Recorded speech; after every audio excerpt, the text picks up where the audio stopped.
You're listening to A Chapter a Day, a daily podcast.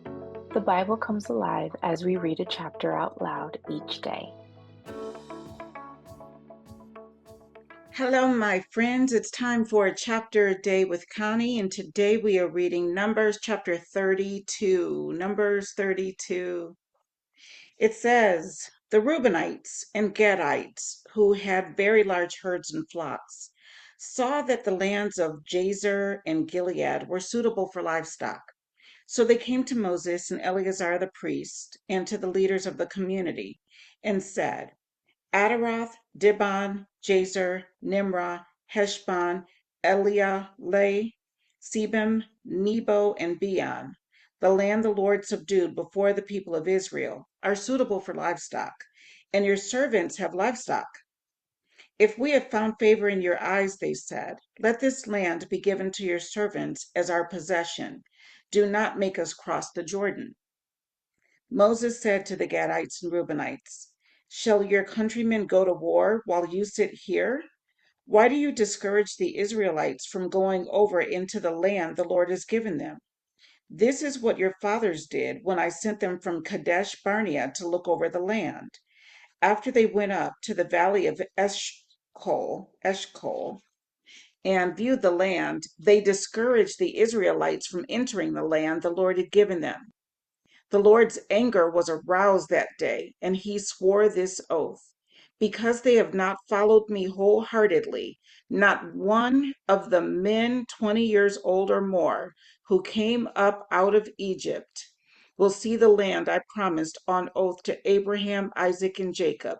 Not one, except Caleb, son of Jephunneh, the Kenizzite, and Joshua, son of Nun, for they followed the Lord wholeheartedly.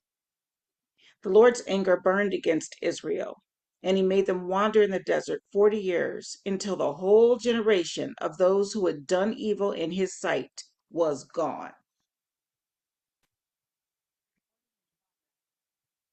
And here you are, a brood of sinners, standing in the place of your fathers and making the Lord even more angry with Israel. If you turn away from following him, he will again leave all this people in the desert, and you will be the cause of their destruction. Then they came up to him and said, We would like to build pens here for our livestock and cities for our women and children, but we are ready to arm ourselves and go ahead of the Israelites until we have brought them to their place. Meanwhile, our women and children will live in fortified cities for protection from the inhabitants of the land. We will not return to our homes until every Israelite has received his inheritance. We will not receive any inheritance with them on the other side of the Jordan, because our inheritance has come to us on the east side of the Jordan. Then Moses said to them, If you will do this, if you will arm yourselves before the Lord for battle, and if all of you will go armed over the Jordan before the Lord until he has driven his enemies out before him, then when the land is subdued before the Lord, you may return and be free from your obligation to the Lord and to Israel, and this land will be your possession before the Lord. But if you fail to do this, you will be sinning against the Lord, and you may be sure that your sin will find you out. Build cities for your women and children and pens for your flocks, but do what you have promised. The Gadites and Reubenites said to Moses, We, your servants, will do as our Lord commands. Our children and wives, our flocks and herds will remain here in the cities of Gilead.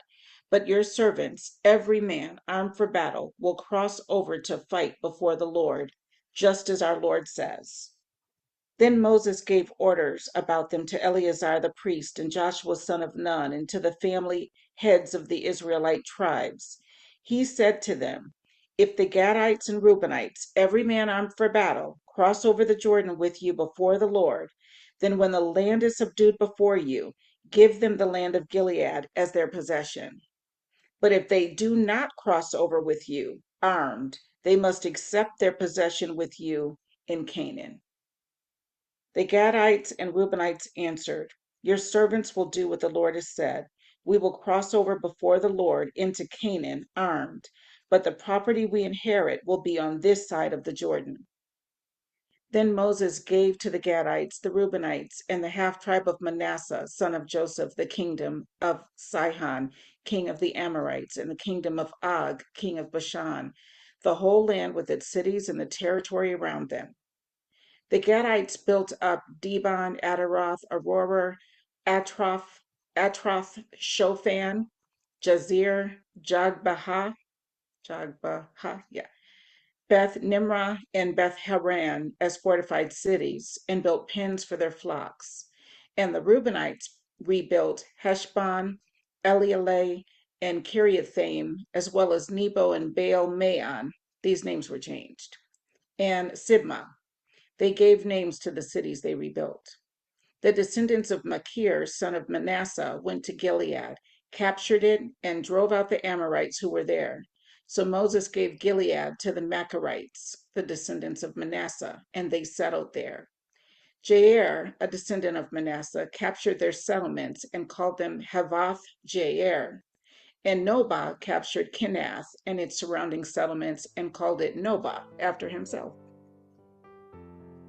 And that's what happened in Numbers chapter 22. Numbers chapter 32. And I will see you again tomorrow for another chapter. That was Numbers 32.